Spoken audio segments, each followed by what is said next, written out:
What happens when the first family isn't just shaping a nation, but hiding unbelievable secrets? From political scandals to personal betrayals, the true stories behind America's most powerful families are more bizarre and disturbing than you ever thought possible. These are the hidden tales the first families never wanted you to know. Before we dive in, where are you watching from? What time is it in your city right now? Are you staying up late or watching during your lunch break? Let me know in the comments. I'm curious where all of you are tuning in from. William II, known as Rufus, reigned from 1087 to 1100, embodying a figure that perplexed medieval chroniclers. His strikingly red hair, reminiscent of flames, coupled with a temper that was notably explosive, painted him as a ruler who made a profound impression, albeit one that elicited skepticism. Unmarried and childless, Rufus presided over a court that, to the pious men of the 11th century, resembled less a royal assembly and more a gathering of opulent bachelors. This perception cemented his image as not merely an unconventional king but as one marked by a peculiar excess. Chronicler Orderic Vitalis offered a critical perspective on Rufus's court, describing it as excessive and lacking in masculinity, filled with elaborately adorned young men engaging in behaviors deemed contradictory to the austere morals expected of the time. In the eyes of contemporary church figures, Rufus's practices not only suggested a deviation from noble conduct, but also typified an alarming moral decline. Conspicuous in his attire, disdainful of the church, and rumored to entertain pagan practices, he cultivated a retinue of strikingly attractive young nobles, leading to whispers of immorality that were far more veiled than direct accusations of his potential inclinations. His relationship with the church further intensified the scrutiny he faced. Rufus's refusal to appoint bishops unless financially compensated, along with his prolonged neglect of the Archbishopric of Canterbury, reinforced perceptions of corruption. When he did finally make an appointment, it was under duress following a life-threatening illness, resulting in a relationship of mutual animosity with Anselm, the newly appointed archbishop, who regarded Rufus's court as a den of sin, and notably, too effeminate for the church's acceptance. Rufus's untimely death on August 2nd, 1100, while on a hunting outing in the New Forest, remained shrouded in uncertainty. A stray arrow, reportedly from the bow of Walter Tyrrell, struck him down, and the circumstances surrounding his demise invite speculation. Was it merely an accident, or did it bear the marks of a premeditated assassination? The absence of accountability for Tyrrell and the rapid succession of Henry I to the throne suggest that the court welcomed a transition to a less controversial reign. Courtiers soon abandoned the flamboyance of Rufus's court, offering a sigh of relief that reverberated through the church. Yet, the implications of Rufus's legacy persisted. Within a few generations, England would witness the rise of another captivating but controversial king, whose reign would evoke similar whispers of intimacy and scandal, hinting at a history that, rather than fading, persisted through the ages in the annals of monarchy. Richard the Lionheart, reigning from 1189 to 1199, has been enshrined in legend as a paragon of medieval kingship, a valorous figure of chivalry, who dedicated more of his existence to military campaigns than to governance in England. This archetype, revered by poets, nationalists, and filmmakers alike, presents him as the quintessential knight, gallant, dynamic, and pious, brandishing his sword in one hand while upholding the cross in another. Paradoxically, this heroic narrative is juxtaposed against the reality of his genealogy. Richard hardly spoke English, seldom returned to his homeland, and yet became a symbol of English patriotism. Beneath this commandeering facade lies an intriguing silence that beckons scholarly scrutiny, a silence punctuated by rumors, contradictions, and notably, elaborate poetic compositions directed toward other men. Richard was born in Oxford but cultivated within the sophisticated courts of Aquitaine, immersing himself in a culture rich with troubadours and intricate courtly expressions, which diverged sharply from the rigid customs of his native England. This milieu was characterized by veiled intimacy and lush oaths, dancing perilously close to the erotic. Adapting to this culture, Richard embodied the ideals of courtly love, albeit with distinct variances. He did not father a legitimate heir, nor did he truly engage with his political bride, Berengaria of Navarre, who remained largely undocumented in both his correspondence and the chronicles of the time. Moreover, Richard's relationship with Philip II of France reflects another layer of complexity. Their alliance, formed in 1187, was marked by an intimacy so profound it prompted unease among contemporary chroniclers. They dined from the same platter and shared beds, a practice not uncommon among nobility, yet their closeness drew attention beyond mere practicality, inviting speculation about the nature of their bond. Richard's symbolic gestures of submission to Philip, most notably, publicly relinquishing his royal attire, challenge our modern understandings of masculinity and power.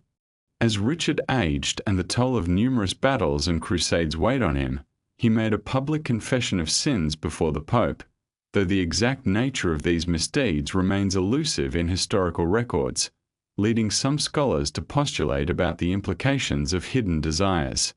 Richard's life unfurled as one laden with allegorical richness and symbolically significant conflicts. A man who besieged a castle for personal honor and spent a decade absent from his realm striving for distant conquests, ruling over England with a landlord's detachment. Upon his death in 1199, Richard's body was dissected symbolically, his heart nestled in Rouen, entrails buried in Limoges, and the remainder interred in Anjou. Such division hints at an effort to construct a legacy or conceal complexities within his identity. Subsequent historians sought to refine Richard into an untarnished national icon, obscuring the subtleties of his character. Yet, the traces of his true nature linger in the fabric of troubadour tales and historical documentation, suggesting that a king's most intimate actions might reveal far more than conventional warfare ever could. As we move forward to examine the lineage of kings that followed, the narrative only deepens, beckoning us to explore the intertwined fates and fervent passions that shape history. Edward II, who reigned from 1307 to 1327, starkly contrasts with his father, Edward I, famously known as the Hammer of the Scots. Edward I was characterized by an unwavering commitment to order and martial dominance, a perspective that likely deemed any display of emotion as weakness. In striking contrast, Edward II embraced a gentler aesthetic, focusing on horticulture and architectural innovation over military conquest. His records reveal a mind captivated by pastoral pursuits, indicating a ruler more attuned to the beauty of nature than the harshness of battle.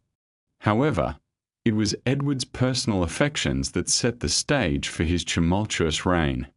His deep favoritism toward Piers Gaveston ignited political upheaval from the onset of his kingship.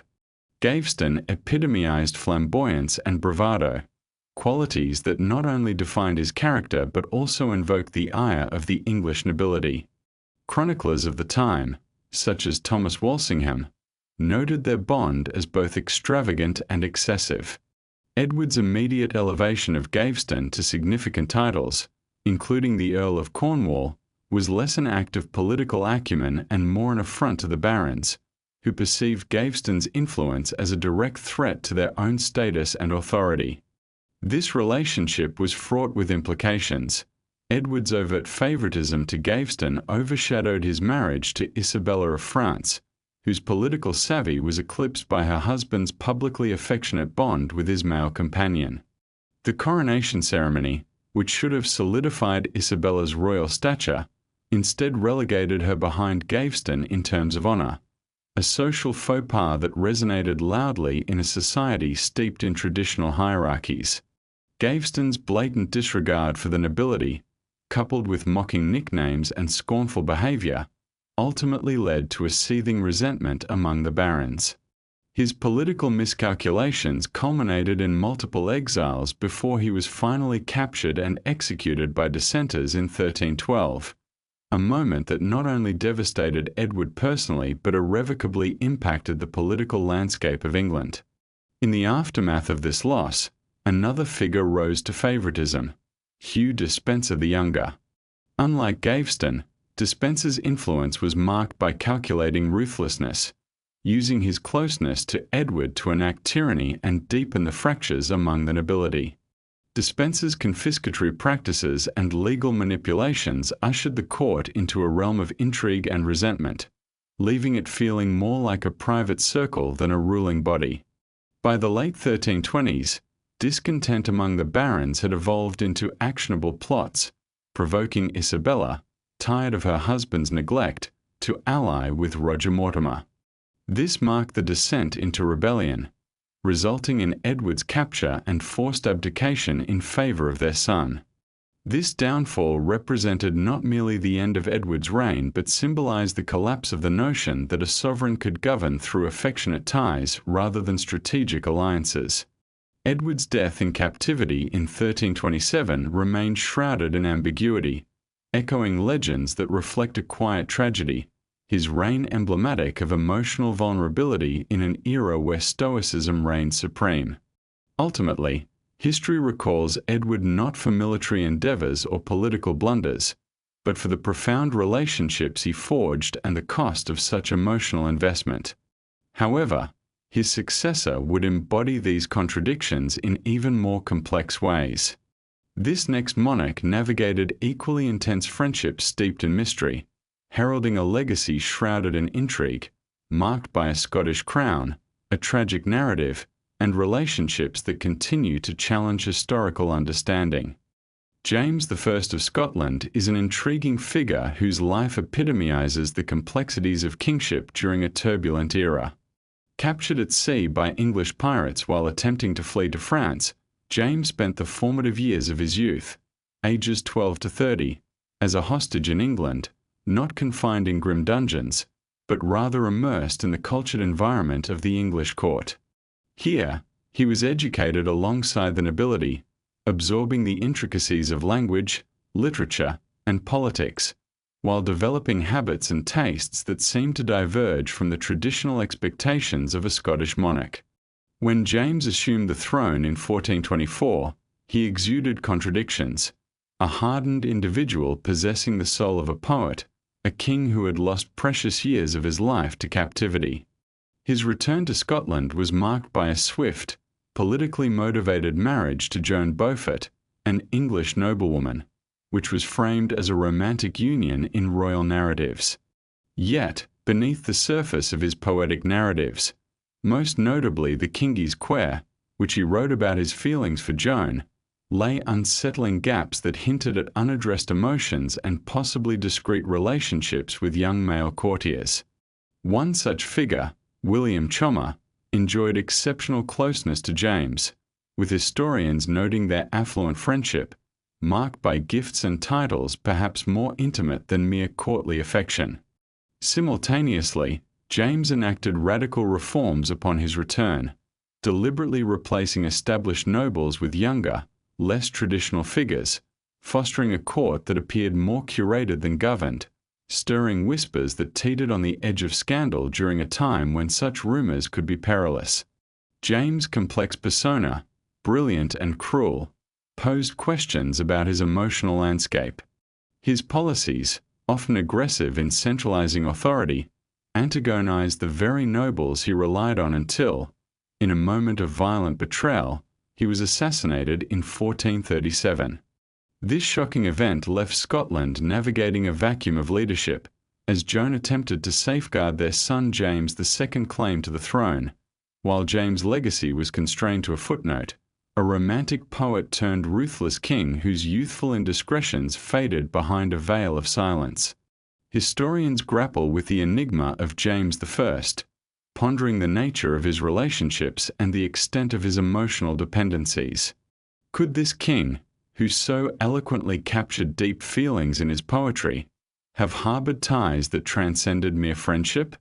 Such questions linger, particularly as Edward III, who followed in his footsteps, was about to navigate his own kingdom, enriched with the legacies of secrecy and complex emotional landscapes left by his predecessor. Edward III reigned from 1327 to 1377 and is often recalled as the monarch who instigated the Hundred Years' War, donned his crown with a martial aggression, and transformed the English monarchy into a formidable power of the medieval era. His extensive reign, marked by illustrious military exploits and an unwavering masculine demeanor, replete with chivalric ideals and elaborate tournaments between campaigns, cemented his legacy among the noble lineage of Europe. Yet, a deeper examination reveals vulnerabilities not in the battlefield or political stratagems, but within the quieter, often overlooked chambers of his court. At the heart of his reign was a retinue that blurred the lines between martial bonds and personal intimacy, featuring figures who sparked much speculation regarding their loyalty. One notable companion was William Montagu, the first Earl of Salisbury. In the early years of Edward's rule, Montagu's proximity to the king was such that chroniclers frequently recorded him as a shadow to the monarch rather than as separate from him. He played a pivotal role in the overthrow of the regency held by Isabella, Edward's mother, and her paramour Roger Mortimer, famously leading a covert assault on Nottingham Castle in 1330. This level of trust suggests an allegiance that transcended mere friendship, and Edward honoured Montagu with lands, titles, and esteemed roles within the court. Upon Montagu's passing, the expressions of grief from Edward's close circle bore an intensity more fitting of personal loss than conventional military memorials.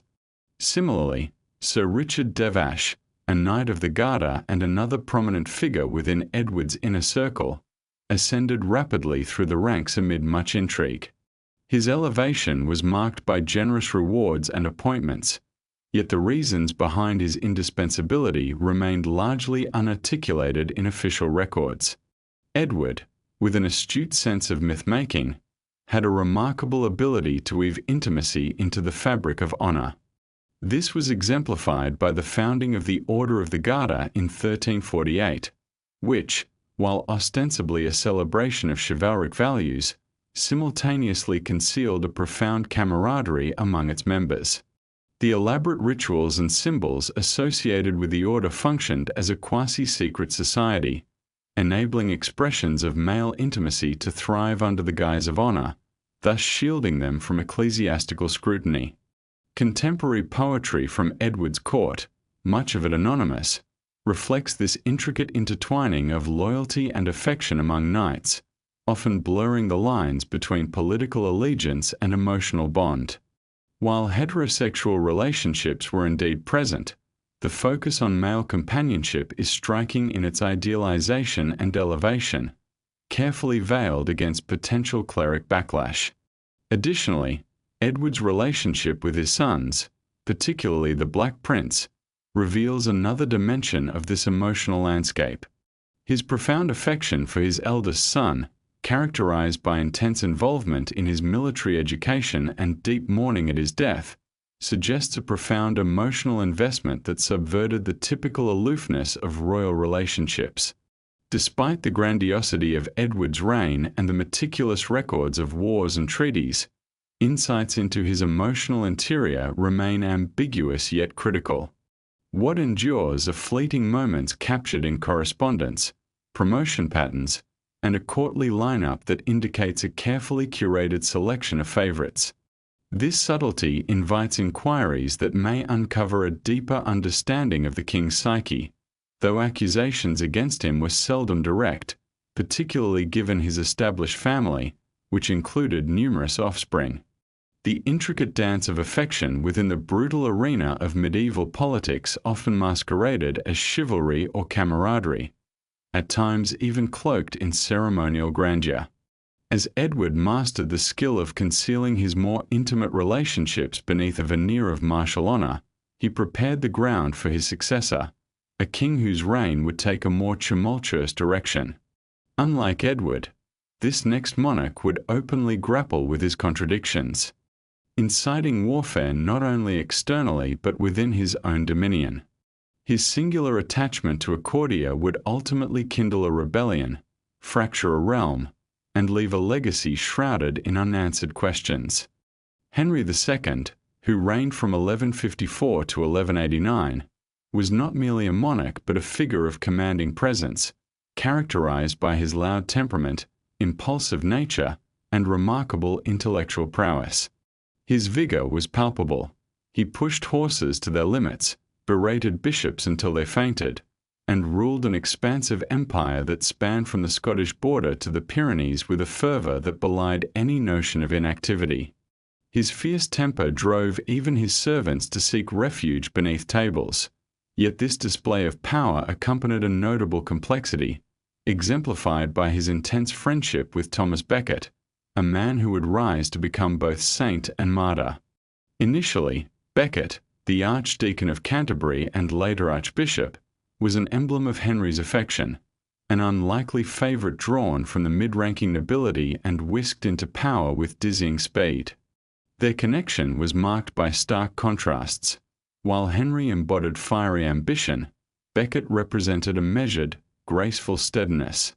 The two were often seen as inseparable, with Henry bestowing upon Becket unprecedented wealth, authority, and responsibility, positions typically reserved for royal lineage. Their companionship flourished as they dined, travelled, and engaged in hunting together, activities that epitomized loyalty and camaraderie. Chroniclers noted the depth of their bond, framing it as one of an inseparable duo, while others hinted at a potentially inappropriate intimacy. What stands out in this fascinating relationship is Henry's unusual deference towards Becket, despite his notorious impatience with sycophants and adversaries. He confided in Becket, entrusted him with sensitive affairs, and was known to publicly embrace him, a gesture that, while not entirely uncommon among powerful men, was still remarkable given the context of their bond. However, the trajectory of their friendship took a critical turn with Becket's appointment as Archbishop in 1162. Henry expected compliance, but was met with a formidable ecclesiastical leader who boldly opposed royal encroachment with newfound tenacity. The affectionate ties between the two eroded, with love transforming into animosity. Historians have speculated on the exact nature of this rupture. Was it purely political, or were deeper emotional currents at play? Letters from that era hint at Henry feeling personally betrayed, suggesting a profound sense of loss, not just in his role as a king but as a man. Despite his engulfing rage, Henry's grief for Becket, especially posthumously, was palpable. He publicly mourned, undertaking acts of penance that revealed a deep and authentic sorrow. The Church swiftly canonized Becket, yet the complexity of their bond transcended the simple label of political utility. Ultimately, the friendship between Henry and Becket laid bare the vulnerabilities of power dynamics, revealing how such relationships could crumble under the weight of personal investment. As Henry's reign progressed, he wrestled with family betrayals and diminishing authority, culminating in a tragic decline. His passing in 1189 was marked by a stark loneliness, surrounded by adversaries rather than allies. What remains intriguing is the notion that the most significant relationship in Henry's life was not about his reign's governance but rooted in the emotional turbulence and trust that crumbled away. This persistent cycle of intense connections between kings and their favourites did not conclude with Henry. A few decades later, another monarch would similarly inherit the throne, accompanied by his own set of youthful courtiers and lingering rumours that would echo throughout history. Henry III reigned from 1216 to 1272, and understanding him reveals a complex tapestry of contradictions composed within a seemingly delicate frame. His tenure as king spanned over 5 decades, placing him among the longest-serving monarchs in English history, yet his legacy seems overshadowed more by his temperament than by any substantial military conquests.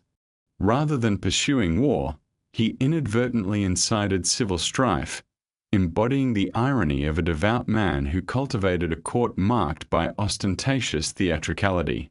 A devoted husband and father, he was also a ruler whose affection for certain male courtiers raised eyebrows and stirred whispers among contemporaries, suggesting deeper undercurrents of emotional dependency. Ascending the throne at an early age due to the untimely death of his father, King John, whose unpopularity solidified his reputation as a figure of ill omen, Henry presented a stark contrast as a gentle, emotionally expressive, and somewhat dependent king. His proclivity for surrounding himself with trusted advisers, notably the influential Peter de Roches, Bishop of Winchester, often blurred the lines of governance. Their relationship, marked by an intensity that contemporary accounts described as excessive, illustrated a pattern where Henry leaned heavily on those he admired. Following de Roche's departure, Hubert de Burgh stepped into a similar role, and thus the cycle of reliance and favoritism continued. As Henry matured, his inclination towards favorites, whom the nobility dubbed interlopers, became pronounced, particularly regarding his half-brothers from his mother's remarriage, the Lucians.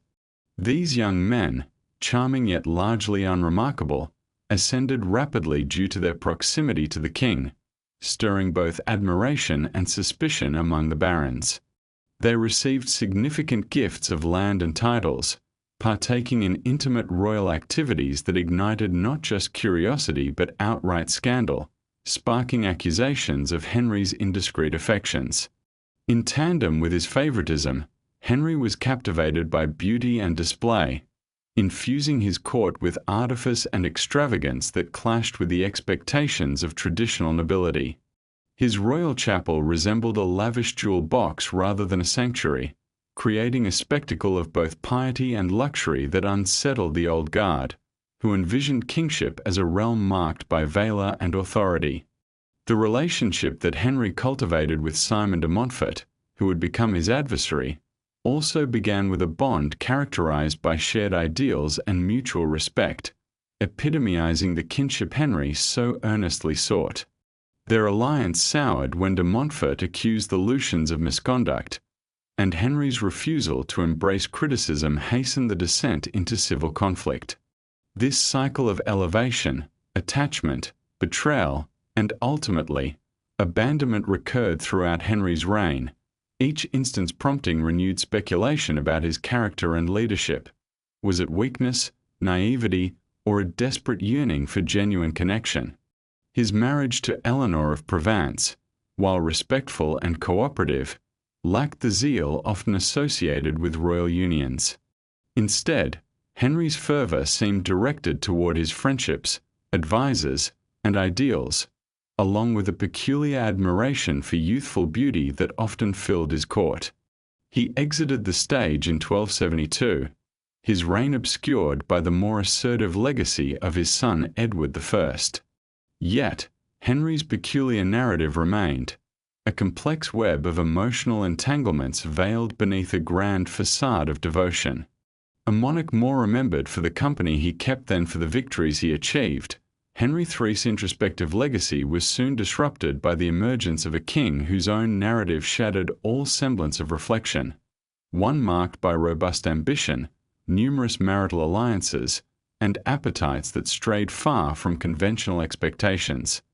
The reign of Henry VIII, 1509 to 1547, is often encapsulated in caricatures, a monarch known for 6 marriages, a significant girth, and a penchant for resolving his matrimonial conflicts with a guillotine flourish.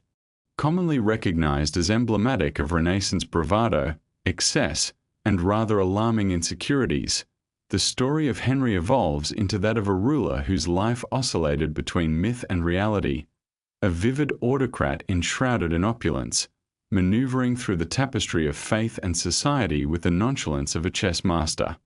Yet, beneath the grand portraits and the relentless propagandist narratives lies a more nuanced account woven from subtler threads.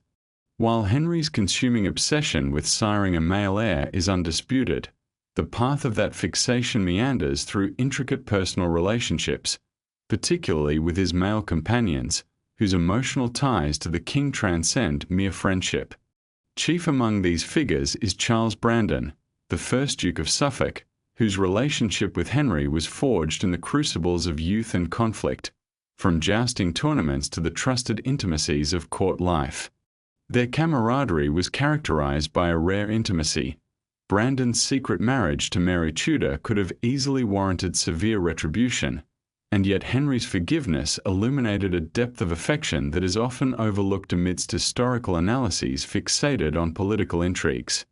Another prominent figure was Thomas Culpeper, a member of the King's Privy Chamber and significant in Henry's life well beyond his notorious liaison with Catherine Howard, the fifth Queen. Culpeper enjoyed unprecedented access, sharing hunting expeditions and receiving generous gifts from Henry.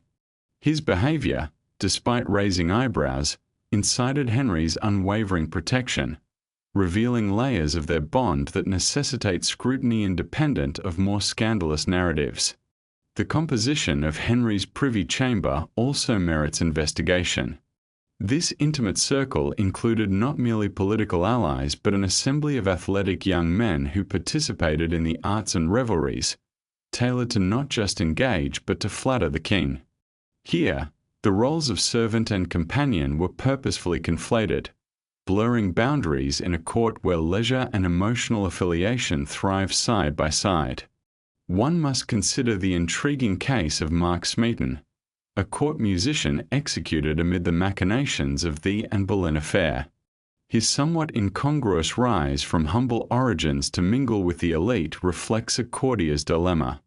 Gossip of Smeaton's favoured position circled, indicative not only of his influence but possibly of the king's affections eclipsing the scandal, challenging traditional perceptions of Henry's desires. In the wake of Henry's reign, England entered an era under new monarchs, marked by varying degrees of openness towards intimate male companionship. Where Henry VIII had navigated his friendships under a cloak of perception and political necessity, the successors openly embraced their affections, revealing an evolving dynamic within the royal court that was less encumbered by the taboos of prior generations. In sum, while Henry VIII has been memorialized as the quintessential heterosexual king, this perspective fails to encompass the complexity of his emotional landscape. The bonds he cultivated with his male peers highlight a latent and more complex interplay of desires that challenge the prevailing narrative of his reign, suggesting that beneath the surface of royal authority lay a rich tapestry of hidden yearnings and deep-seated relationships. In the aftermath of Elizabeth I's passing, the ascendance of James VI of Scotland, later known as James I of England, ushered in a transformative era often regarded as a mere transitional phase between the illustrious Tudor dynasty and the tumultuous Stuart civil wars. To reduce James to a mere footnote between these two significant dynasties is to overlook the multifaceted nature of his reign, marked by peculiar contradictions, political strife, and profound personal obsessions. Central to his narrative were a series of alluring young men who appeared to capture both his affections and the dynamics of his court. James was a remarkably intellectual figure, characterized by his wit and self-awareness. His passions included writing treatises on kingship, smoking tobacco with philosophical intent, and positioning himself as an advocate of divine right. Yet, beneath this keen intellect lay an emotional vulnerability that drove his quest for affection. Despite his marriage to and of Denmark and their children, James's emotional engagements with men in his court were overt. The arrival of Esme Stuart, a strikingly handsome French Catholic cousin, at the Scottish court in 1579 marked the inception of a series of intense bonds. James, then 13, formed an immediate and profoundly public attachment to Stuart, who was granted the title of Duke of Lennox. Their visible relationship drew the ire of Scottish nobility, who accused Stuart of corrupting the king's morals and political integrity. James, however, vehemently defended Stuart, leading to the latter's eventual exile due to escalating tensions. The king's heartbreak was palpable, as expressed through letters that read like poignant love letters rather than mere political missives. As James transitioned to the English throne, he found another favoured companion in Robert Carr, a young Scot whose accident at a jousting event drew James's dramatic attention. Carr quickly ascended through court ranks but fell victim to political entanglements, including the notorious Overbury scandal, that rendered him a complex figure rife with ambition and ultimately responsible for his own downfall. Once again, the king, now bereft, found himself mourning a fervent attachment.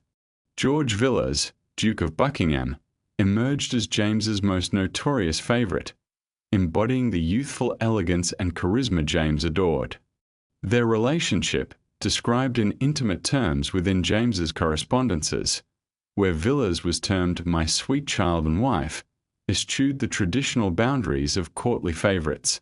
Unlike his predecessors who concealed their personal affections, James openly expressed his emotional ties with Villiers, even in the company of foreign diplomats, who recorded the palpable bond with incredulity. The reaction from political observers ranged from scandalization to reluctant acceptance, recognizing these attachments as an inherent aspect of Stuart governance. The complexities of James's reign also included political missteps deemed significant, struggles with Parliament, financial mismanagement, and the seeds of civil strife that were to sprout under his son, Charles I. Yet, the narrative of his court reflects another dimension, one rooted in deep emotional reliance and intimate relationships that blurred the lines between camaraderie and a more profound, precarious intimacy. Remarkably, James faced little consequence for his unconventional affections. He was neither dethroned nor publicly humiliated. His connections became interwoven into the fabric of daily court life, treated with a mixture of normalization and ridicule, but rarely denounced, create a peculiar resilience to criticism.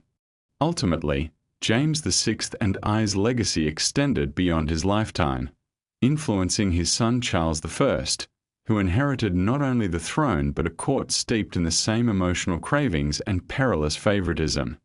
Once again, the story would begin anew with a young man, an influential lineage, and a bond that would captivate the nation, leaving it suspended in uncertain anticipation. Charles I, who reigned from 1625 to 1649, ascended to the throne during a tumultuous time marked by parliamentary fatigue and an emotional legacy left by his father, James I.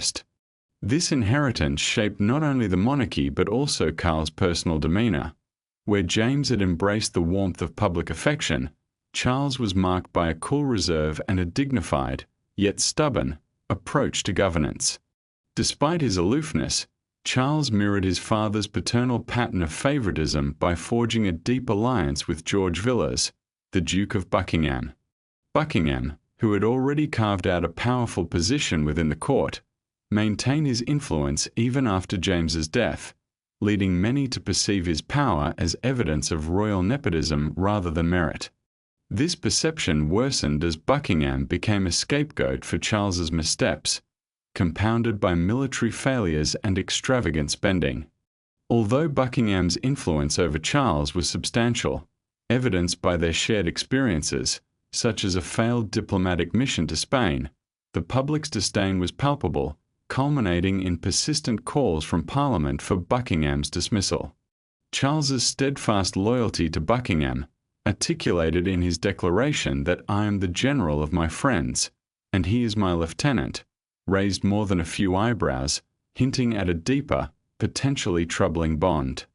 The assassination of Buckingham by John Felton in 1628 triggered an unexpected public celebration rather than mourning, a stark contrast to Charles's profound personal grief, which drove him into a lengthy silence and isolation. The death of his favoured advisor marked a turning point, compelling Charles to retreat into rigidity, elevating the ceremonial and authoritarian aspects of his kingship. Even a later marriage to Henrietta Maria of France, though it blossomed into affection, was fundamentally strategic rather than deeply personal. As time passed, the king grew increasingly reserved. his emotional connection with men hardened by loss. Though his court maintained its pomp and pageantry, the underlying whispers regarding his closeness with Buckingham did not dissipate. Even the satirical works of the era reflected an awareness of this intimacy. Ultimately, these personal complexities contributed to Charles's perceived detachment during his trial. In 1649, he was executed, leaving behind a legacy fraught with contradictions, both martyr and tyrant, personal yet inscrutable. Thus, in the history of Charles I, we observe a paradox that resonated through royal succession, a rule defined not solely by political doctrine but also by personal bonds shrouded in silence and ritual. Such silence belied the presence of secrets that would later emerge as his successor, starkly contrasting him, embraced scandal and deception, obscuring the lines of moral clarity amid a chaotic court. In the shadows of history, the interplay of public perception and private life continued to haunt the monarchy long after Charles's demise. In the context of 1660, Charles II's arrival in England marked more than a mere restoration of the monarchy. It represented a cultural and emotional reckoning for a nation wearied by the sombre rule of the Puritan Commonwealth and the brutal death of his father. Charles emerged not just in royal attire, but as a figure embodying the collective sigh of a country eager to indulge in life again. He is often coined the Merry Monarch, synonymous with hedonism, courtly splendor, and an extensive entourage of mistresses. Yet, his reign offers a portrait that is both complex and compelling. The glamour of his court was a strategic maneuver. Charm was Charles's weapon of choice, effectively transforming his realm into a nexus of wit and frivolity, overlaid with layers of political intrigue. His acknowledged offspring numbered many, yet not a single one bore legitimacy, reflecting a paradox within his relationships with women, where affection frequently had a fleeting nature. Interestingly, divergent threads ran through his affections, with emotional ties to certain men emerging quietly behind the surface of his romantic escapades. The friendship between Charles and George Villiers, the second Duke of Buckingham, a man of sharp intellect and fleeting loyalties, underscores this complexity. Their bond, riddled with betrayal and forgiveness, was often painted with affectionate terminology by Charles himself, who referred to Villiers as his peculiar villain. Such candidness in royal discourse reveals a peculiar intimacy that subverted contemporary norms of loyalty and governance. Two more figures emerge prominently in this intriguing landscape: Henry Bennet, the Earl of Arlington, and an array of male courtiers who transcended conventional political roles to establish a more intimate presence in Charles's life. Their close proximity to the king fostered a sense of camaraderie, hinting at relationships beyond mere politics, a notion that loomed discreetly behind the monarchy's more public image. Further complicating the narrative was Charles's fixation on spectacle and masculinity, as reflected in the aesthetics of his court. His inclination for youthful, flamboyant attendance, and his artistic portrayal in portraits suggest a performance that transcended traditional expressions of power, veering towards a more sensual presentation. Anonymously circulated satirical poems and enigmatic comments from contemporaries like Samuel Pepys stirred the waters of speculation around Charles's sexuality, hinting at a potential fluidity that belied his public persona. This period in Restoration England, characterized by looser moral boundaries than in earlier regimes, saw Charles reveling in his affairs, creating a veneer of heterosexual authenticity that shielded him from deeper scrutiny. Yet whispered doubts lingered, particularly regarding those men who continued to thrive in favor, often armed with the king's protection long past their utility. Charles masterfully obscured his true affections behind a facade of entertainment and social revelry, compelling the public to delight in the distractions he offered rather than to interrogate their deeper implications.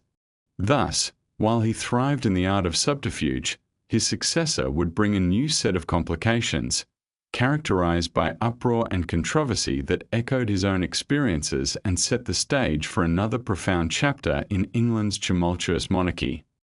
William III, who reigned from 1689 to 1702, was not a monarch known for his charm. Lacking the easy humour of Charles II, the brooding intensity of James II, or the theatricality of Henry VIII, William's demeanour was characterised by an austere, cerebral presence. A Calvinist by conviction, he displayed little of the social warmth one might expect from a ruler. His court was marked by strict decorum, his attire was sombre, and his Dutch accent further set him apart. His portraits depict a man whose discomfort with the artistic process seemed palpable. Contrary to his unassuming nature, however, William emerged as one of the most significant monarchs in British history. Co-ruler with his wife Mary post-Glorious Revolution, an architect of constitutional monarchy, and a challenger to the divine right of kings. Despite his accomplishments in warfare and governance, a persistent cloud of rumours accompanied William throughout his reign. Whispers concerning his close relationships with young men, court sleeping arrangements, and his peculiar allure toward favoured companions. While some of these rumours were politically motivated, others stemmed from intimate observations noted in letters and diaries from those close to court life. Though accusations were cloaked in euphemism, the underlying implications were undeniable. Two individuals, Hans Willem Bentinck and Arnold van Kiel, consistently attracted attention. Both native Dutchmen, they rose to prominence, which understandably ruffled the English nobility.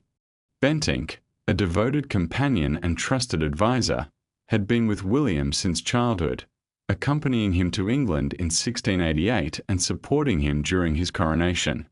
Their relationship grew increasingly intimate, leading Parliament to express discomfort with the privileges granted to Bentinck, who received titles, lands, and a level of favour that upset the English establishment. Subsequently, Van Kiel emerged, younger and more fashionable, and swiftly became an inseparable part of William's public life. Named the Earl of Albemarle, he commanded the royal guard and received an estate that bordered on extravagant, igniting further discontent among the courtiers. What exacerbated the situation was William's lack of subtlety. He publicly included Van Kiel in royal tours and arranged for him to reside in quarters alarmingly close to his own, exchanging letters that, while not conventionally romantic, displayed an unusual level of warmth for a ruler known for his emotional restraint.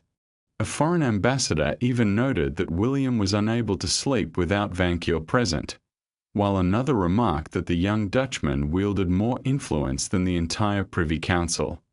The backlash from Parliament was fierce, as concerns mounted regarding William's foreign entourage. Legislative attempts to curtail the influence of non-English courtiers began to take shape, and public satire portrayed the court as a site of moral depravity. One particularly scathing pamphlet derisively dubbed William Queen Mary's better half, while another insulted him as the Queen's worse.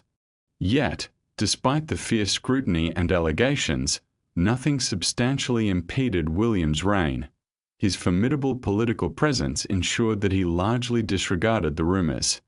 Unlike Charles II, whose suspicions were drowned in flirtations, William offered the public military victories and constitutional stability, choosing to remain aloof from the whispers surrounding his court. His marriage to Mary was fundamentally a political arrangement, characterized by equality, yet she remained distant from William's personal affairs. Following her death, William grew more withdrawn, increasingly relying on Van Kiel's companionship.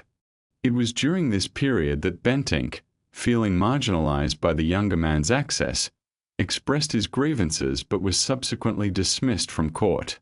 William's death in 1702, resulting from an accidental fall, left behind no heirs, confessions, or clear resolutions, merely a reign that reshaped the governance of England and an atmosphere of intrigue that hinted at unspoken affections. The questions surrounding his relationships endured, prompting speculation about their nature, whether driven by politics, sentiment, or unutterable emotions. These unresolved complexities lingered, shaping not only his legacy but also paving the way for subsequent monarchs, who would inherit both the constitutional monarchy he established and the enigmatic dynamics of favoritism that defined court life, beginning with rulers who brought their own retinues across the Channel, alongside rumours whispering of further intimacies. George I's ascension to the British throne in 1714 marked a profound transition, not just for the monarchy but also for the intricate tapestry of British political life. Upon his arrival from Hanover at the age of 54, he found himself an unwilling figurehead, endowed by Parliament largely for his Protestant faith and lack of affiliations with the Catholic pretenders haunting Europe's royal landscape. Described as widowed, cantankerous, and disinterested in the expectations of his new realm, George's reluctance to embrace English customs and society was palpable. He exhibited little more than a begrudging tolerance for his role, often retreating emotionally to the familiar embrace of Hanover. Yet, it was not solely George's personal apathy that sparked intrigue. His entourage, comprised predominantly of loyal German courtiers, complicated his relationship with English society. This close-knit group comprised young men who, though lacking proficiency in English, filled the royal halls and raised eyebrows among the English aristocracy. These were not mere aides. They were companions whose privileged positions and lavish gifts belied their official status. Among them was Michael von Bentenrieder, whose informal yet intimate access to the king was accompanied by an extravagant pension, dwarfing that of many established baronets. His presence, alongside the king's acknowledged mistress, Melusine van der Sulenburg, who herself engaged in a curious blend of public and private duties, signaled a departure from traditional royal norms. Bentenrieder's closeness to the king drew scrutiny, as did the pervasive presence of other young male attendants, suggesting a court characterized by an unorthodox intimacy rather than a strictly heterosexual dynamic. Diplomatic correspondences from the time reveal the whispers of suspicion that surrounded these relationships, compounded by George's overt disdain for English societal mores, his reluctance to immerse himself in the rigours of parliamentary life, and his preference for Hanoverian engagement over British concerns. The king's isolation from the English court system bred an atmosphere ripe for gossip. Satirical depictions of his court portrayed it as filled with unrefined favourites, with insinuations of undue influence woven throughout. The dynamics of favouritism took on a colder hue under George's reign, marked by a bureaucratic nature that starkly contrasted with the emotional connections experienced during the reigns of previous Stuart kings. The absence of warmth left a void filled only by the silent camaraderie of his German courtiers. The archival residues of George's neglect depict a monarch who, despite his linguistic limitations, efficiently navigated the politics of favoritism, bestowing wealth, privileges, and influence upon his favoured attendants. By the time of his death in 1727, England's response was muted. The legacy he left behind was devoid of emotional resonance, instead establishing a precedent for a monarchy characterized by emotional detachment and a retinue of discreet male confidants. This pattern not only anticipated the rule of his successor but also set the stage for an enduring intrigue surrounding the complexities of royal intimacy and the quiet power rendered by those closest to the throne.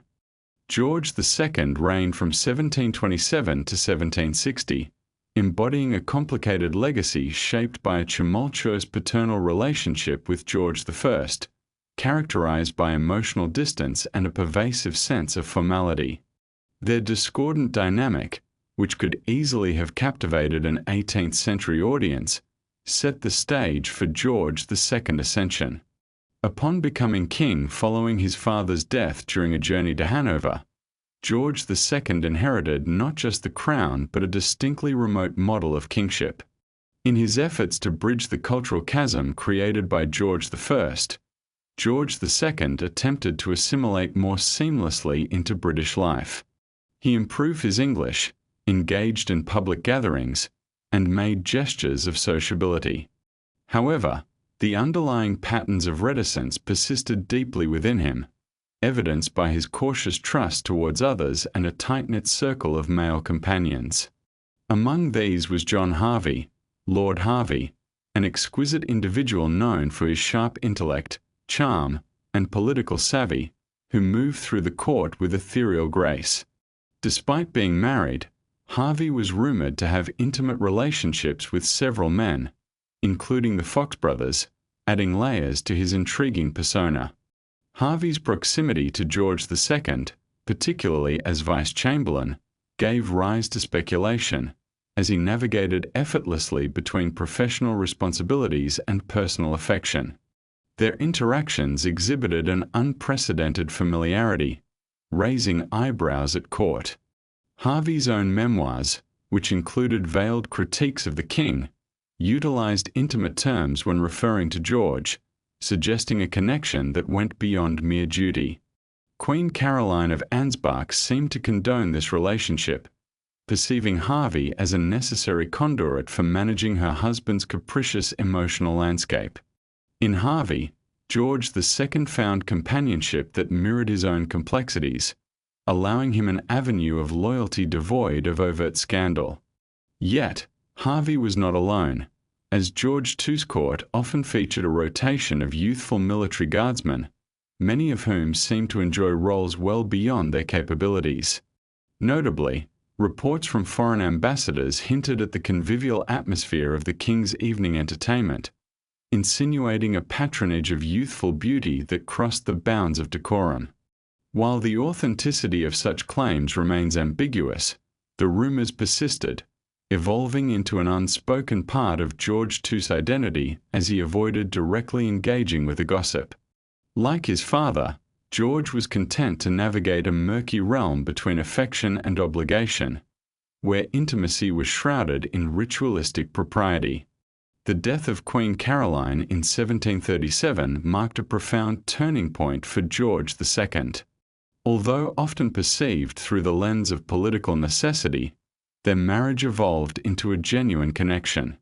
Her loss drove him further into isolation, resulting in a shrinking court and more frequent displays of temper, accompanied by a consistent presence of young male attendants.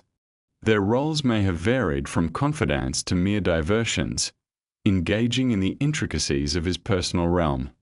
Upon George II's death in 1760, he left behind a complex legacy marked by political restraint, military achievements, and a veil of personal mystery. Not defined by revolutionary zeal or romance, his reign was steeped in the Hanoverian tradition of emotional discretion. With the arrival of his grandson, George III, history would see a stark contrast. George III, known for both the loss of America and his eventual madness, was nonetheless enshrouded in whispers, accentuating a narrative not merely written in laws but rather embroidered with societal satire that questioned the authenticity of a monarch who preached virtue while grappling with personal tumult. George III, often dismissed as the mad king who lost America, reveals a more complex character when examined beyond the surface of popular myth and historical diagnosis. His public devotion served to conceal a tangle of contradictions, including the possibility of a hidden queerness beneath his moral fortitude and ostentatious decorum. Unlike his notoriously extravagant Hanoverian predecessors, George III presented himself as the paragon of virtue. He married Queen Charlotte, remained faithful throughout their marriage, and fathered 15 children. He rose with the dawn, renounced gambling, avoided excess, and appeared to embody the ideal English monarch. Yet, rumors of impropriety shadowed him, not unlike those that haunted his ancestors, despite his upbringing in England, where he was fluent in both its language and culture. This carefully curated public persona belied a court life marked by reticence. While George's marriage to Charlotte was stable on the surface, it lacked emotional warmth. Many accounts suggest that his feelings for her were driven by duty rather than passion, portraying her as devout and obedient. Even as they produced a lineage that epitomized royal repression, odd nuances survived within this seemingly traditional environment. One such peculiarity was George's tendency to form intense emotional bonds with younger male courtiers during his early reign, notably with Colonel John Dyke Ackland. Their relationship, rooted in trust and affection, is reflected in letters that show George actively seeking Ackland's fortune and welfare.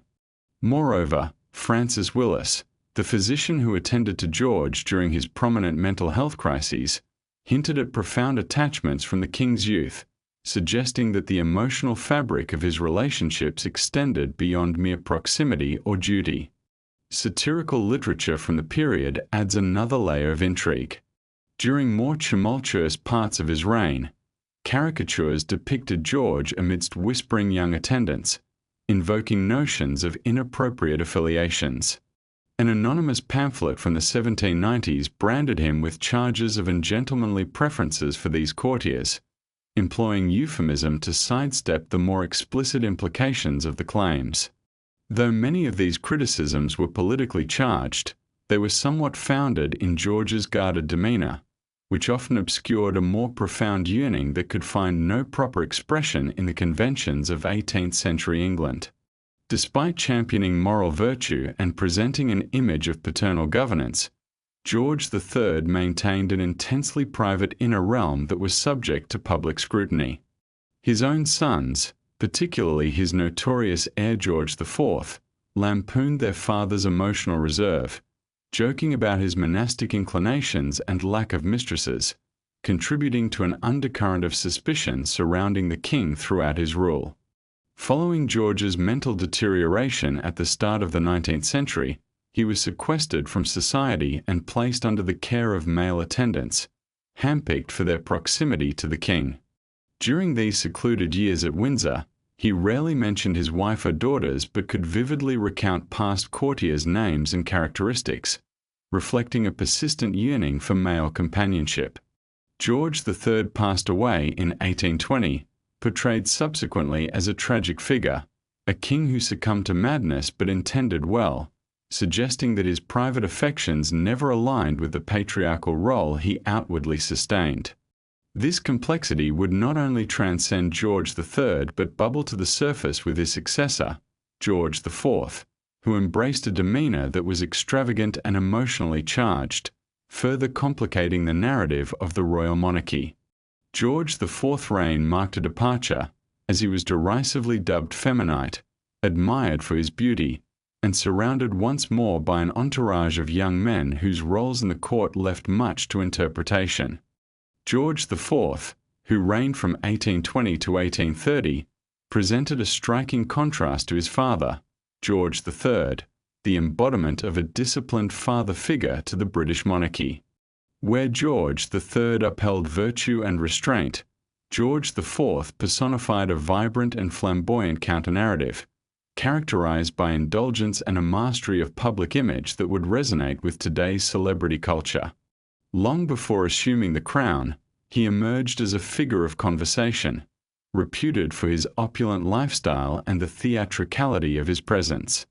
His time as Prince of Wales was marked by extravagant balls, lavish renovations of royal residences, and an unrivaled penchant for fashion that consistently drew attention. Yet, beneath the layers of silk and ostentatious jewelry, there lay an intricate web of personal relationships that provoked scrutiny far greater than mere financial excess. George's clandestine affair and secret marriage to Maria Fitzherbert, a Catholic widow, certainly captured the public's attention, but they were merely one facet of a more complicated emotional landscape. The hints of relationships with male associates were prevalent from a young age. Among these figures was Colonel George Hanger, a soldier of no small charisma and flamboyance, who became a prominent and well-documented presence in George's inner circle. Well known for his witty memoirs, Hanger's friendship with George was a blend of camaraderie and scandal, reflecting the complex dynamics of George's court. Surrounded by striking young men, George IV's circle often drew the eye of caricaturists such as James Gilray, who depicted the prince's effeminacy and close relationships in biting satire. This cultural commentary only underscored the intrigue surrounding his court, where he was often lampooned as indulging in a lifestyle rife with indulgences and intimacies that critics labeled as inappropriate. Observers from foreign nations noted the peculiar closeness that George maintained with certain male courtiers, further entrenching the notion of his court as the Versailles of velvet boys. Fashion served as another defining element of George IV's identity, as he pioneered ideals of the dandy, with an obsession for impeccable style that bordered on a fixation.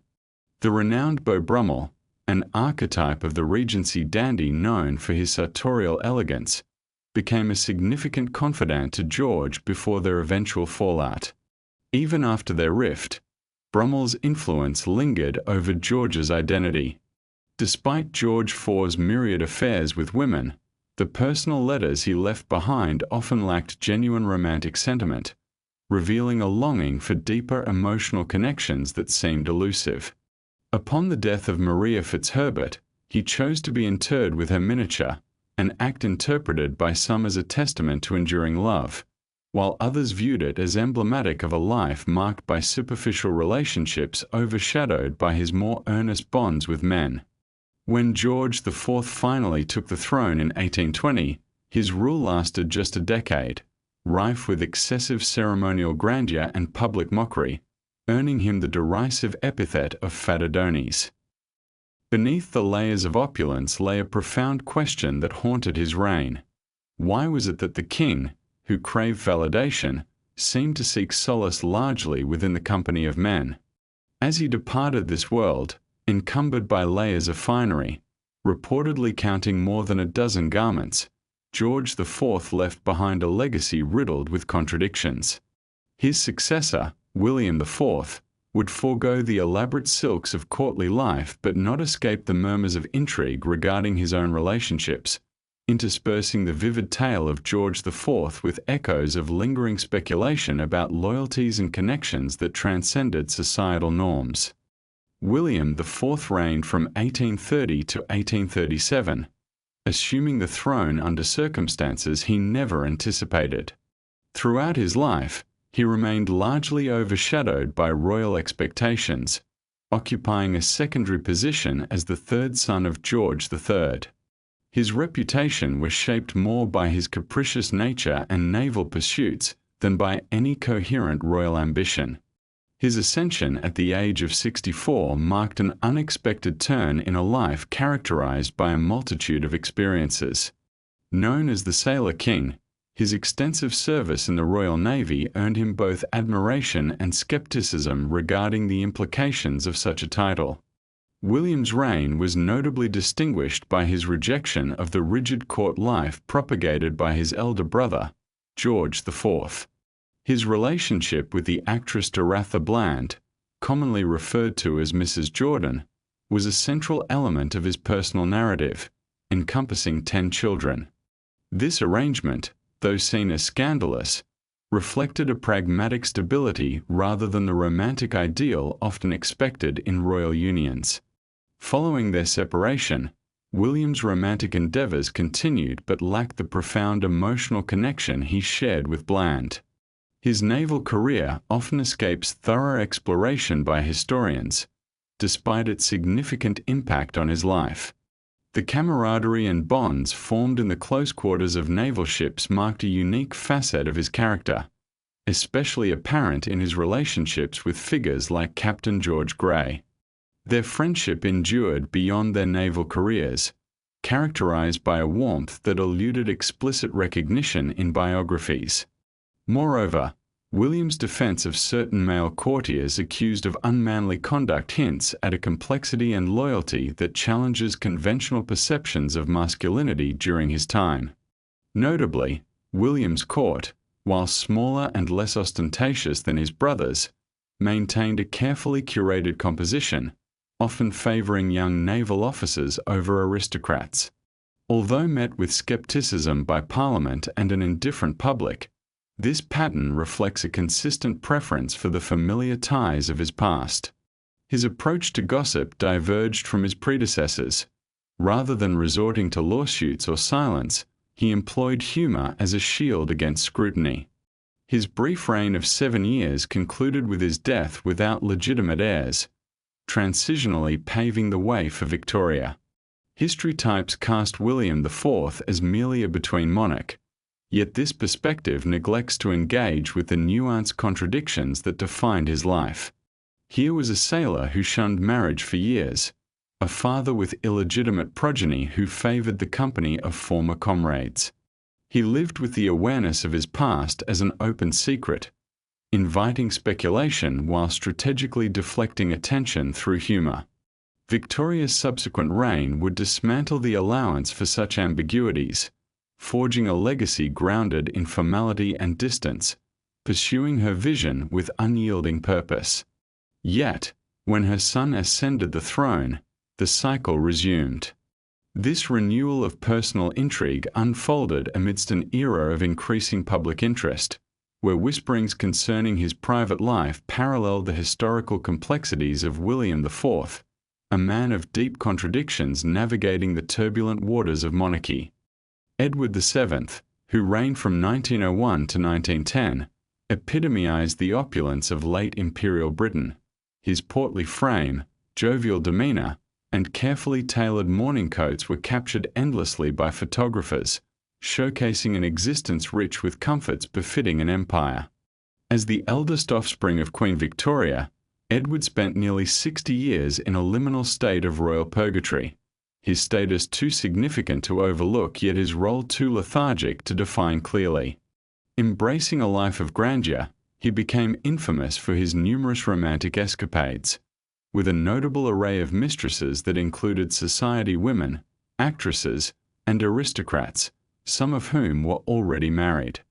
The tales of his indulgences often feature whimsical anecdotes, such as his purported custom-made love seat, while entire volumes have documented and ranked his liaisons as if they were prize livestock at a fair. This narrative casts Edward as a quintessential libertine, an irresistible charmer to whom no beautiful woman was safe. However, this focus on his paramours conveniently obscures the male relationships that also shape his life. Beyond the flamboyance of cigars and fine champagne, there existed a subtle tapestry of companionship among the men in Edward's circle, relationships that were consistently present yet seldom acknowledged. Edward was far from a solitary figure. He cultivated a court marked by youthful, fashionable men whose loyalty was unwavering. Some ascended the ranks with remarkable rapidity, often securing titles that seemed engineered for their continual proximity to the king. Among them was Francis Knollys, Edward's private secretary, who assisted him for decades from his days as Prince of Wales throughout his reign. Their connection was almost symbiotic. Knollys managed Edward's schedules and correspondences, providing emotional support that shaped the king's daily life. Even after Knollys was ennobled as a viscount, he remained an essential part of Edward's inner circle, and their bond was well understood by those around them. Additionally, the banker Maurice de Hirsch maintained a long-standing friendship with Edward, a rapport that aroused diplomatic curiosity during their extended vacations together. Then there was James Neil, a military officer whose persistent presence at significant royal events during Edward's later years invites intrigue. Like others, Neil left scant evidence behind, surfacing mostly on guest lists and in photographs. While it's tempting to frame Edward's life as an indulgent tapestry of romance, some biographers challenge this notion, noting a curious lack of passion in his private writings. Despite a life seemingly filled with tumult, Edward's letters often portray restrained emotions, displaying a peculiar focus on male companionship. One French diplomat remarked on the invigorating nature of the king's interactions with his male associates, suggesting that Edward thrived in their company rather than in romantic escapades.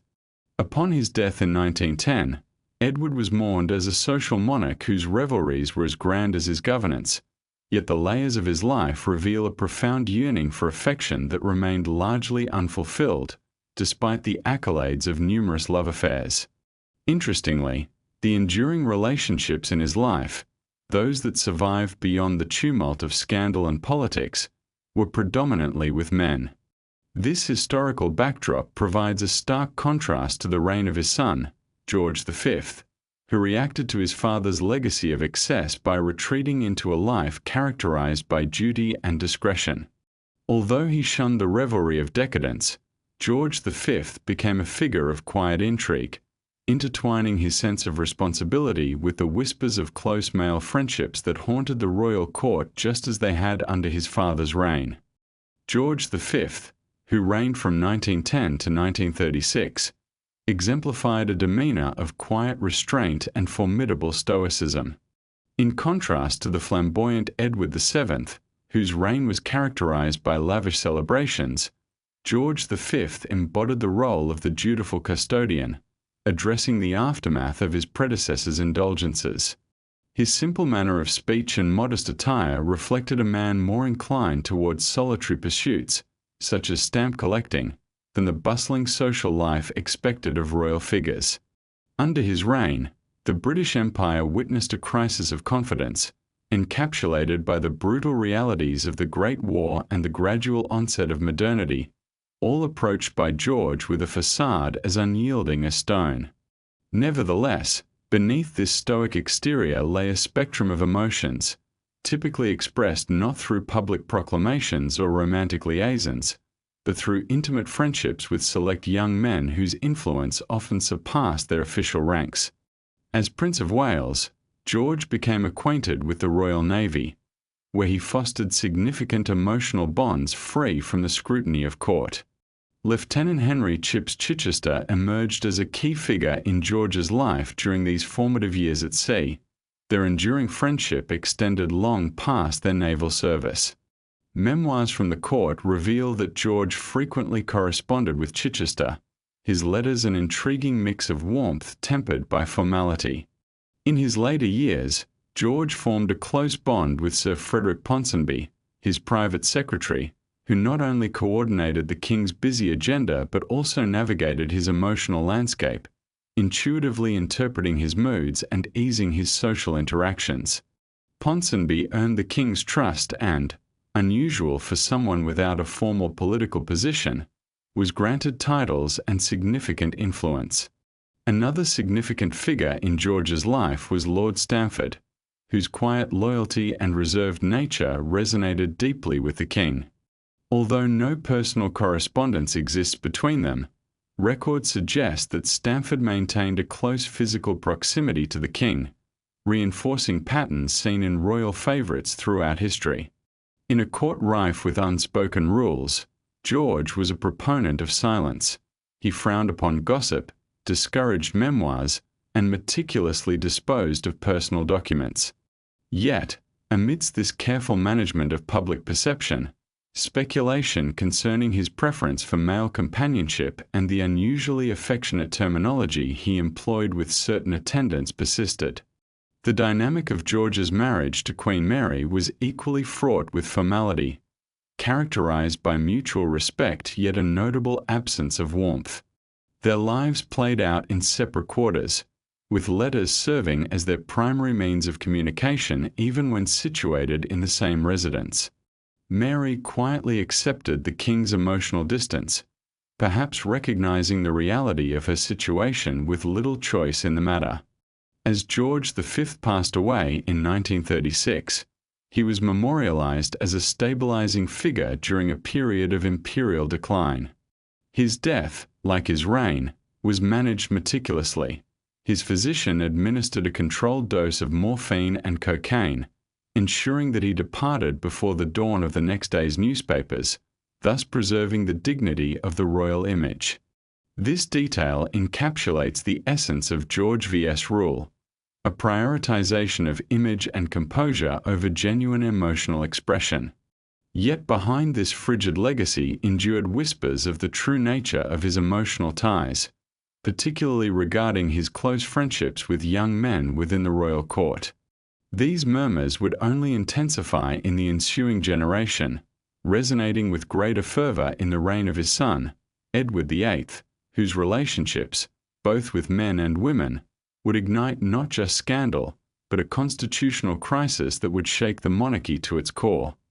The brief reign of Edward VIII in 1936, lasting under a year, is enveloped in a narrative that has become intertwined with national legend, a king forsaking his throne for love.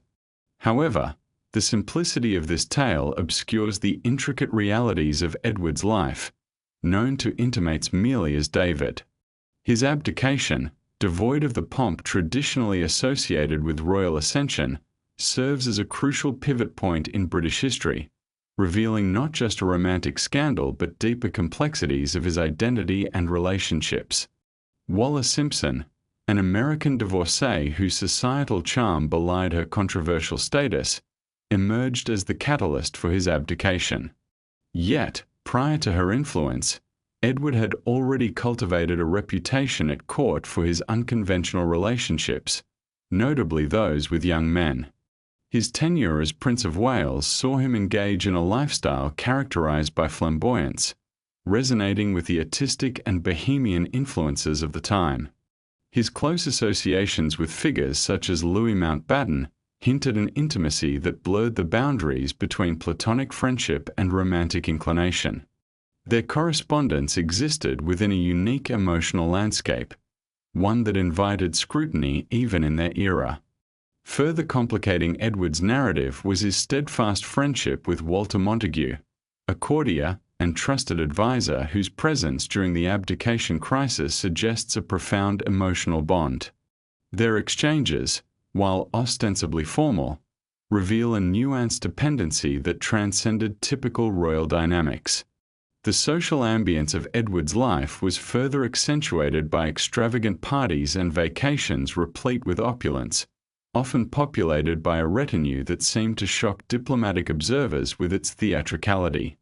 While Edward's relationship with Wallis was highlighted in public discourse, it simultaneously functioned as a facade, providing a cover for his complex personal life that defied conventional norms. Their partnership, despite its public perception, bore the weight of performative aspects, hinting at more elaborate emotional realities. After his abdication, Edward, now Duke of Windsor, remained ensconced in the shadows of royal legitimacy, casting a long shadow of ambiguity on his legacy, a legacy marked not merely by the choice between throne and love but perhaps more pointedly, between image and authenticity. The encapsulation of his life of complexities reverberated anew with his brother, George VI, whose reign unfolded quietly against a backdrop of global conflict. While George maintained a facade of stability, a parallel intrigue may be discerned in the subtleties of his own companionship, suggesting a continuity of the intimate and personal struggles that shaped the lives of these royal figures. The histories of Edward VIII and George VI illustrate the profound interplay between identity, duty, and the uninvited scrutiny that defined the British monarchy in the 20th century. George VI, who reigned from 1936 to 1952, can be classified as a monarch who came to power almost by happenstance. As the considerate and reserved second son, he ascended the throne after the dramatic abdication of his elder brother, an event precipitated by a controversial romance that rocked the monarchy. Lacking any genuine ambition for kingship, George VI was ill-suited for the role, yet history shows little regard for individual readiness or preference. His reign unfolded in a landscape fraught with crises, the abdication that ushered in uncertainty, the rise of fascism, and the calamity of World War. In response to these immense pressures, George deflected attention from his internal struggles by immersing himself in the responsibilities of kingship, growing into a symbol of stability and resilience amidst the turmoil. Despite his external appearances of composure and duty, a profound discomfort lingered beneath the surface. Married to Elizabeth Beauce-Lyon, later known as the Queen Mother, their partnership, while robust, lacked the warmth of romantic passion. Their relationship conformed to the decorum expected of a king, crafted to reassure a public in need of stability. Yet privately, George remained entrenched in patterns established by previous monarchs, surrounded by a small circle of male companions who provided unquantified loyalty and comfort. Among these figures, Sir Alan Lells, his private secretary, stood out not merely as an aide, but as the king's constant confidant. Their communication may have been formal in diction, yet the depth of reliance George placed on Lells fostered speculation among historians about the nature of their bond, hinting at an emotional layer beyond the strictly professional. Complicating this narrative further was Group Captain Peter Townsend, who initially served as equerry to George VI. Best known for his later romantic connection to Princess Margaret, Townsend's proximity to the royal family was solidified during the war, as George increasingly sought the support of select men to alleviate the burdens of leadership. These companions functioned as not just aides, but as vital emotional scaffolding, a necessary presence during an era that demanded strong psychological fortitude. Beneath the public gaze lay numerous unnamed attendants, pages and valets whose contributions went largely unrecognized yet were woven throughout the fabric of palace life. Their unyielding presence served as a buffer during wartime, yet the residual companionship continued long after the conflict, as many were granted pensions and honors, their names fading from formal records but still integral to the king's narrative. As George VI grappled with the pressures of his position, his personal sphere reflected the close-knit structure of his world, one shrouded in reticence and uncommunicated emotion. Ultimately, his health waned in the face of persistent anxiety, compounded by physical decline from stress and smoking. He passed away unexpectedly in 1952, aged 56, leaving behind a legacy complicated by notions of moral integrity that often contrast sharply with the enigmatic facets of his personal existence. While the press hailed him as a virtuous man, such a claim could not encompass the depth of his experiences. His emotional world remained obscured not by scandal, but rather by an elusive absence, imbuing the narrative with a sense of unanswered questions.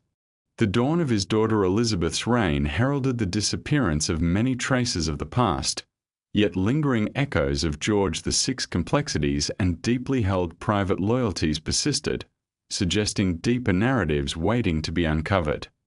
Henry V, often enshrined in the legend of chivalric triumph, is a figure crafted from the fabric of myth and literary craft, immortalized by Shakespeare as the valiant conqueror of Agincourt, and celebrated for his martial prowess and stoic demeanor. He emerges from history as the quintessential heroic king, symbolizing valor, discipline, and an unwavering focus on his regal duties. Yet, this polished narrative conceals the complexities of an individual who navigated a tumultuous world long before donning the crown. Before rising to the throne, Henry's formative experiences were deeply etched in the trials of warfare and camaraderie rather than the comforts of royal privilege. His battles were not merely a backdrop to valor, but the crucible in which he formed profound allegiances, particularly with Sir John Oldcastle, a man whose influence would ripple through history and into the pages of literature. Their friendship, described by some chroniclers as dangerously close, transcended the ordinary bounds of noble friendship, forged under the harrowing realities of conflict and shared ideological strife. As Oldcastle faced charges of heresy for his radical beliefs, Henry's attempts to shield him, even when prudence dictated otherwise, raised questions about the nature of their bond. Was it steadfast loyalty, deep-seated sentiment, or something more intimate? In the aftermath of Oldcastle's tragic end, Henry's choices bear the imprint of a man who continued to elevate lesser-known soldiers within his ranks, breaking from tradition to weave a tapestry of loyalty that extended beyond kinship and social class. His mourning for Sir Edmund Mortimer, another close companion, further complicates the image of a ruler traditionally perceived as stoic and unyielding. Such gestures hint at an underlying emotional life often veiled from public scrutiny. Marriage to Catherine of Valois, seemingly a strategic alliance to solidify his claim to the French throne, lacked the warmth typically associated with romantic unions. Though cordial, their relationship was devoid of the passion often celebrated in tales of royal romance, which adds another dimension to Henry's personal narrative, one tinged with solitude. Henry's life, marked by the weight of warfare and the relentless demands of kingship, came to a premature end in 1422, leaving behind an enduring legacy that belied personal isolation. The grand public spectacle of his funeral starkly contrasted with the poignant stories told by those who remained, stories that capture a monarch whose inner life was marked by strong emotional connections, dedication to his companions, and a nuanced, indeed fragile, political acumen that would resonate in the turbulent reign of his son. Henry VI, often viewed as the spectral heir to his father Henry V, was a monarch whose reign was characterized by profound internal and external turmoil.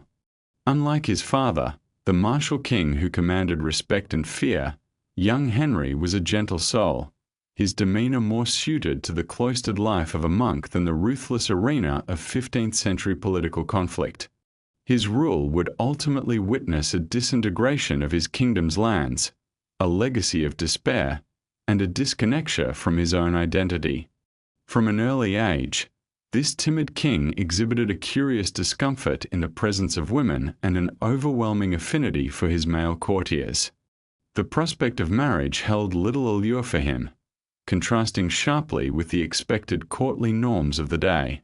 His emotional landscape was largely defined by his relationships with trusted advisors like Adam Mullins, William de Pole, and Edmund Beaufort, men frequently accused of manipulating Henry's affections for their own political ends. Notably, de Pole, Duke of Suffolk, assumed a pivotal role in the king's life, serving as a confidant entrusted with Henry's marriage negotiations and royal finances. Their bond raised eyebrows, particularly when de Pole faced accusations of treachery. Henry's steadfast defense of him, even amidst mounting evidence, highlighted the king's misguided loyalty. Contemporary observers noted Henry's aversion to women, and rumors of his unnatural chastity flourished.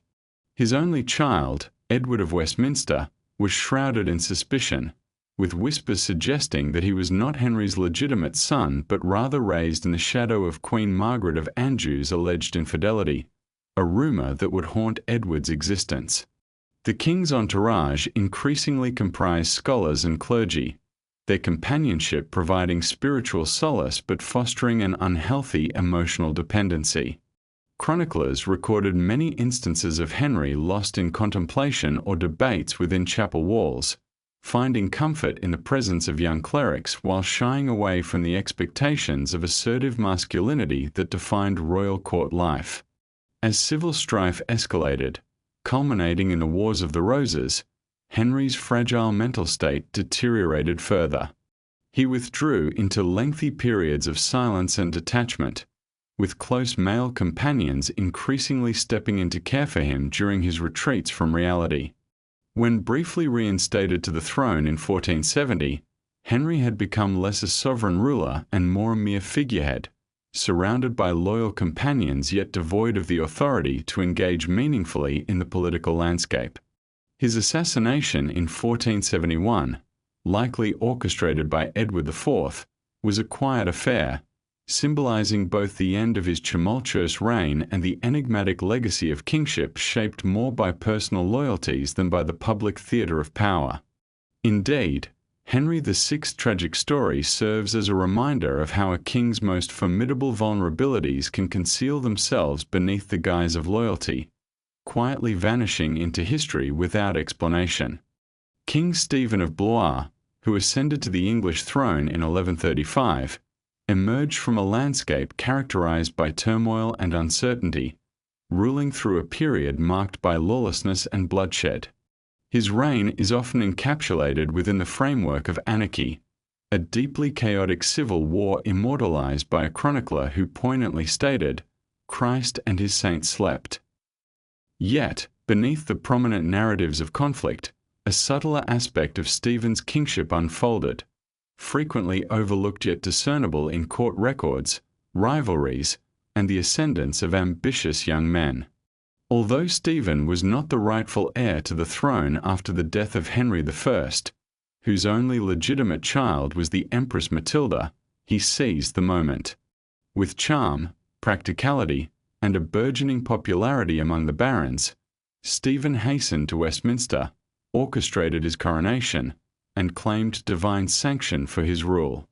This audacious act would bifurcate the kingdom for almost 20 years, with Matilda's claim looming significantly over Stephen's tenuous grip on power. As is often the case for those in precarious positions, he soon recognized the necessity of building a loyal following, especially through knights and companions who pledged fidelity solely to him. Among his prominent allies was William of Ypres, a Flemish mercenary whose influence stretched beyond the battlefield into the royal court. Described as having intimate access to the king, William wielded a form of power rooted in proximity rather than force, a situation that inspired suspicion among chroniclers and ire from competitors. Stephen fostered a brotherly bond with William, granting him lands and shielding him from accusations, which stirred whispers of their potentially deeper connection. The language of early chronicles describes their relationship in terms that are intriguingly ambiguous yet consistently affectionate. Additionally, there was Hugh Bigod, a noble who provided pivotal testimony regarding Henry I's purported endorsement of Stephen's claim, which further solidified the king's position. Bigod, like William, experienced reciprocal loyalty. He received significant rewards that extended beyond mere transactions.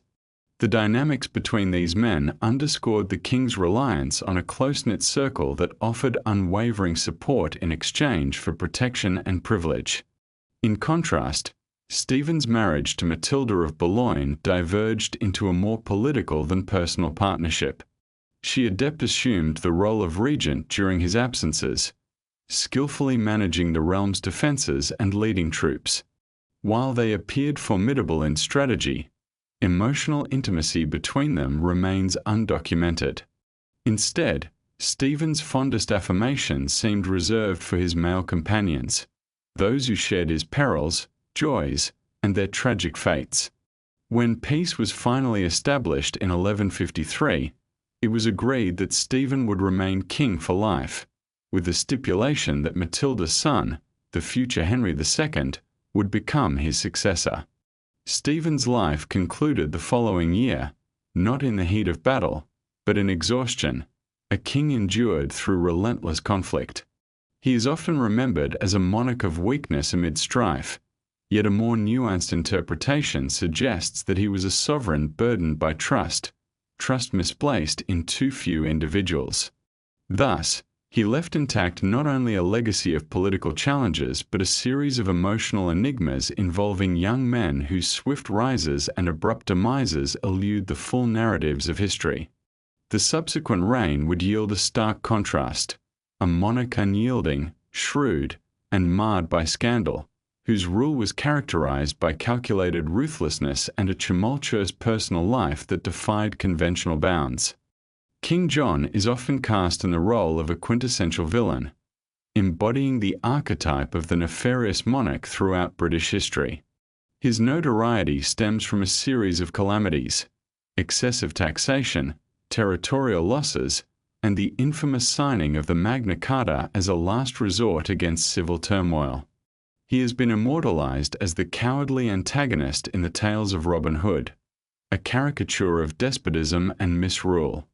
However, a deeper examination reveals a more nuanced and compelling individual whose private and political lives were fraught with complexity and contradiction. From the onset of his reign, King John's character was marred by allegations of moral corruption, some seemingly fabricated by rivals, while others remained stubbornly persistent.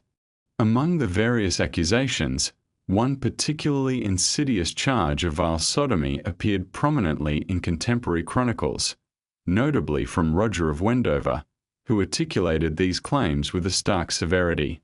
While such allegations may have served more as propaganda than truth, they resonate with a plausibility that suggests deeper currents of fear and contempt within his court.